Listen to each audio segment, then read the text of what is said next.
नमस्कार दोस्तों, राधे राधे, जय श्री प्रेमानंद महाराज। दोस्तों, आज का ज्ञानवर्धक बातें जो मैं बताने जा रहा हूँ उससे आपका ज़िंदगी बदल जाएगी। दोस्तों, घर में 3 औरत को झाड़ू नहीं लगाना चाहिए, अर्थात 3 औरत को झाड़ू नहीं छूना चाहिए।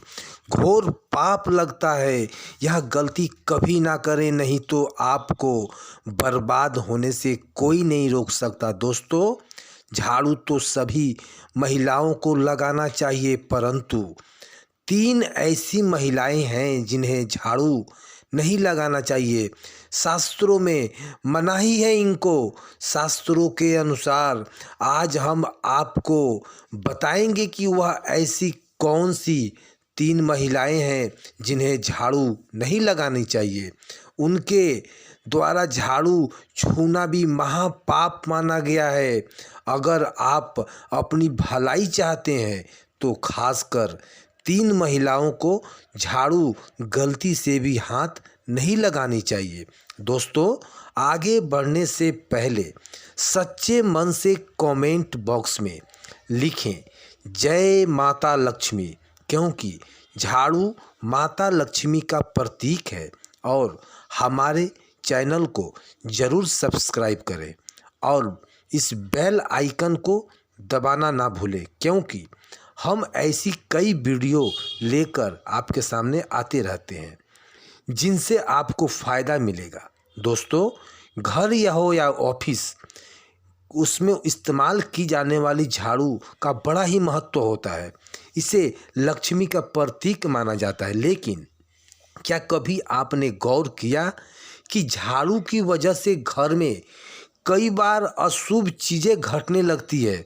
वास्तु के मुताबिक यदि झाड़ू लगाने या रखने में सावधानी ना बरती जाए तो घर की पूरी बरकत चली जाती है। जो आपने कमाए होते हैं वह खत्म हो जाता है। अचानक परेशानी बढ़ जाती है और धन का खात्मा होने लगता है। धन संपत्ति नष्ट होने लगती है। दोस्तों, यह बात शायद ही कोई जानता हो। ऐसे में आज हम आपको बताएंगे कि वह ऐसी कौन सी 3 महिलाएं हैं जिन्हें झाड़ू नहीं लगानी चाहिए। उसके द्वारा झाड़ू छूना भी घोर पाप माना गया है। और इसलिए शुरू करते हैं। दोस्तों, नंबर 1, गर्भवती महिला। दोस्तों, गर्भवती महिला शास्त्रों के अनुसार बताया जाता है कि किसी भी गर्भवती महिला को झाड़ू नहीं छूना चाहिए, अर्थात झाड़ू घर में नहीं लगानी चाहिए, मना जा किया जाता है। ऐसे में सिर्फ होने वाली संतान को कष्ट मिलते हैं, अपितु शिशु को जन्म देने वाली महिला को भी घोर पाप लगता है। यानी गर्भवती द्वारा झाड़ू छूने पर उसे महिला को कई गुना पीड़ा भोगनी पड़ती है। आयुर्वेद के अनुसार कहा जाता है कि गर्भवती महिला को ऐसे समय में झाड़ू पोंछा नहीं लगाना चाहिए। आयुर्वेद का मानना है कि ऐसे समय में योग आसन करना चाहिए, और क्योंकि झाड़ू लगाने पर शरीर में काफ़ी प्रेशर पड़ता है, जिसके कारण होने वाला शिशु कई कष्टों को झेलता है। वहीं गरुड़ पुराण में बताया जाता है कि जब कोई गर्भवती महिला शिशु को 9 महीने पेट में रखती है तो उसका दर्जा कई लाख गुना बढ़ जाता है। ऐसी स्त्री के चरण छूने पर व्यक्ति स्वर्ग को पा लेता है। परंतु जो महिला गर्भवती अवस्था में अगर झाड़ू लगाती है या छूती है तो वह कष्ट के समान होता है। अगर कोई दूसरा व्यक्ति ऐसे उसे झाड़ू लगाने पर बोलता है या कोई भी काम करवाता है तो उसे घोर पाप लगता है। कम से कम इस समय आराम करें, योगासन करें। योगा करने से संतान फलीभूत होती है और बुद्धिमानी भी। दोस्तों, नंबर 2, बीमार व्यक्ति। बीमार व्यक्ति शास्त्रों के अनुसार कभी कोई काम नहीं करवाना चाहिए, उसे आराम करना चाहिए। ऐसे में बात जब झाड़ू लगाने की हो तो किसी भी महिला को इस समय झाड़ू नहीं छूना चाहिए। ऐसी अवस्था में झाड़ू लगाना और छूना पाप माना गया है। इससे उल्टा बीमार व्यक्ति को पाप लग जाता है, क्योंकि झाड़ू को लगाने के लिए पर्याप्त मात्रा में ऊर्जा की ज़रूरत पड़ती है। ऐसे में बीमार व्यक्ति को झाड़ू नहीं लगाना चाहिए। झाड़ू तभी लगाएं जब आप शारीरिक रूप से संपन्न हो। कि जब कोई बीमार व्यक्ति झाड़ू लगाता है तब घर में धन की हानि होती है, धन संपत्ति धीरे धीरे नष्ट होने लगती है, क्योंकि ऐसे में बीमार व्यक्ति और कई गुना बीमार हो जाता है, जिसके कारण धन की हानि होती है। इसलिए आराम करें और कामकाज किसी और से करवा लें। दोस्तों, नंबर 3, मासिक धर्म। मासिक धर्म में स्त्री की मानसिक पीड़ा एक ऐसा दर्द है जो शायद ही कोई जानता हो। कहा जाता है कि महिलाओं को इस समय आराम करना चाहिए और कोई भी घर का ऐसा कार्य नहीं करना चाहिए जिसके कारण तकलीफ और बढ़ जाए। इस समय ना तो रसोई घर में जाना चाहिए और ना ही झाड़ू को छूना चाहिए। ऐसे में तुलसी में पानी भी नहीं डालना चाहिए। माना जाता है कि मासिक धर्म के दौरान घर में झाड़ू पोछा पाप माना गया है। इससे झाड़ू अपवित्र हो जाता है और स्त्री को पाप लग जाता है। ऐसे में घर में धन की बर्बादी होने लगती है।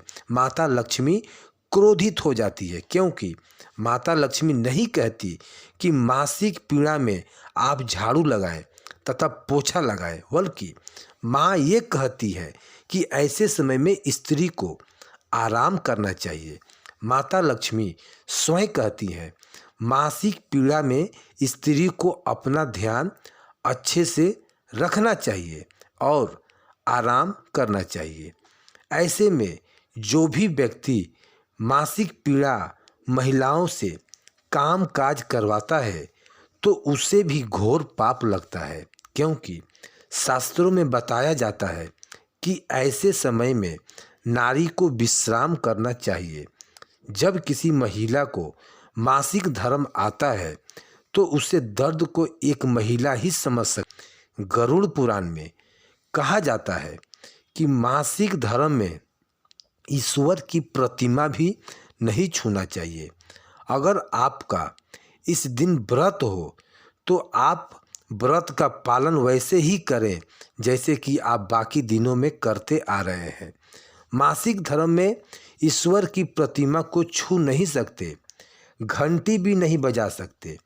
ऐसे में आप कथा सुन सकते हैं, ईश्वर की प्रार्थना कर सकते हैं, परंतु ईश्वर की प्रतिमा को गलती से भी मत छूना। आप घर में किसी और से पूजा पाठ करवा सकते हैं और आप व्रत रख सकते हैं। शास्त्रों में एक और प्रावधान है कि जो भी व्यक्ति मासिक पीड़ा महिला से सेवा करवाता है तो वह व्यक्ति माता लक्ष्मी की कृपा पाता है। ऐसे समय में स्त्री की सेवा करना माना गया है। दोस्तों, नंबर 4, मासिक धर्म के दौरान रसोई घर में खाना क्यों नहीं बनाना चाहिए, चलिए जानते हैं। माना जाता है कि इस समय महिलाओं के अंदर से कई ऐसे अवशेष निकलते हैं जिसके कारण वह खाना भी दूषित हो जाता है।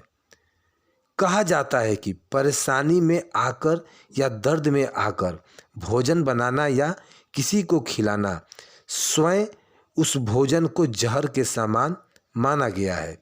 गरुड़ पुराण में माना जाता है कि किसी व्यक्ति बीमार को भोजन नहीं बनाना चाहिए, क्योंकि वो व्यक्ति बीमार है तो ऐसे में उसके बुरे अवशेष खाने में चला जाता है और आप भी बीमार पड़ सकते हैं। इसलिए कहा जाता है जब किसी महिला को मासिक धर्म आता है तो उसे रसोई घर में नहीं जाना चाहिए, खाना भी नहीं बनाना चाहिए, नहीं तो ऐसा खाना दूषित तथा जहरीला बताया गया है, क्योंकि इस समय महिला शारीरिक रूप से स्वस्थ नहीं होती। अगर आपको बुखार है, सर दर्द है या खांसी जुकाम भी, तब भी आप रसोई घर में खाना न बनाएं। ऐसा खाना भी दूषित बताया गया है। इस समय आपको विश्राम करना चाहिए दोस्तों। नंबर 5, मासिक धर्म के दौरान पति पत्नी को ऐसा समय में दूरी बनाकर रखना चाहिए। इस समय पत्नी के साथ संभोग करना या उन्हें परेशान करना घोर पाप के बराबर माना गया है। इससे आपको नरक के दरवाजे खुल सकते हैं। आपका अगला जन्म किसी जानवर के रूप में हो सकता है। शास्त्रों में कहा जाता है कि इस समय जो भी पुरुष किसी महिला के साथ संभोग करता है या उसे परेशान करता है तो उसे नरक में जाना पड़ता है। साथ ही साथ उसका अगला जन्म किसी जानवर के रूप में हो सकता है, क्योंकि इस वक्त महिला शारीरिक रूप से स्वस्थ नहीं होती। वह इस समय कई ऐसे दर्दों को तथा कष्टों को झेल रही होती है जिसे आप नज़रअंदाज भी नहीं कर सकते। मासिक धर्म का दर्द स्त्री को झंझोड़ कर रख देता है।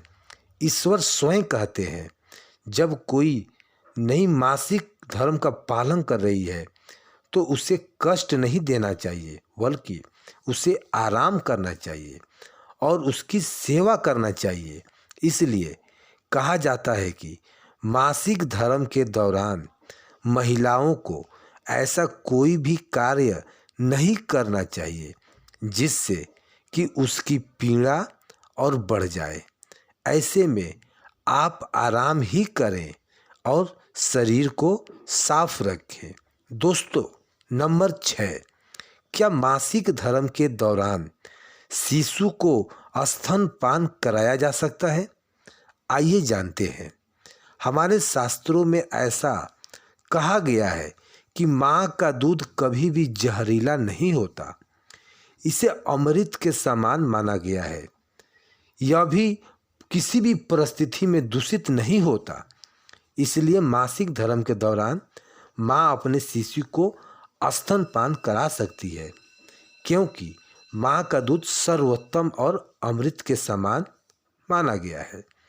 माँ का दूध में इतनी शक्ति होती है जिसे आप नज़रअंदाज भी नहीं कर सकते हैं। हमारे वेदों में बताया जाता है कि जो व्यक्ति अपनी माँ का दूध पी लेता है और उसे दूध का हक अदा करता है तो उस शास्त्रों में अनुसार स्वर्ग की प्राप्ति होती है। वह व्यक्ति कई करोड़ पुण्य को कमा लेता है, क्योंकि माँ का दूध ब्रह्मांड में अमृत के समान है। इसलिए यह कभी दूषित नहीं होता एवं स्वयं अमृत का रूप माना गया है। दोस्तों, नंबर 7, मासिक धर्म के दौरान क्या नहीं खाना चाहिए? ऐसे समस्याओं में महिलाओं को तला हुआ नहीं खाना चाहिए, चावल आदि नहीं खाना चाहिए, ठंडी चीज़ों का सेवन नहीं करना चाहिए। साथ ही साथ भोजन में मांस नहीं खाना चाहिए। मदिरा इत्यादि को भी नशीली चीज़ का सेवन नहीं करना चाहिए। नशीले पदार्थ किसी भी हाल में नहीं लेना चाहिए। शास्त्रों में अनुसार माना जाता है कि मासिक धर्म के दौरान सूर्य की किरणों को भी नहीं देखना चाहिए, इससे पाप लगता है। साथ ही साथ मासिक धर्म में ज़्यादा बाहर नहीं निकलना चाहिए, शुभ नहीं माना जाता। इससे स्त्री को पाप लग जाता है। दोस्तों, अगर हमारी तरफ से दी गई जानकारी आपको पसंद आई है तो चैनल को सब्सक्राइब जरूर करें और स्त्री के सम्मान में एक लाइक जरूर करें, कमेंट बॉक्स में जय माँ लक्ष्मी अवश्य लिखें। वीडियो को अंत तक देखने के लिए आपका तहे दिल से धन्यवाद। जय माँ लक्ष्मी।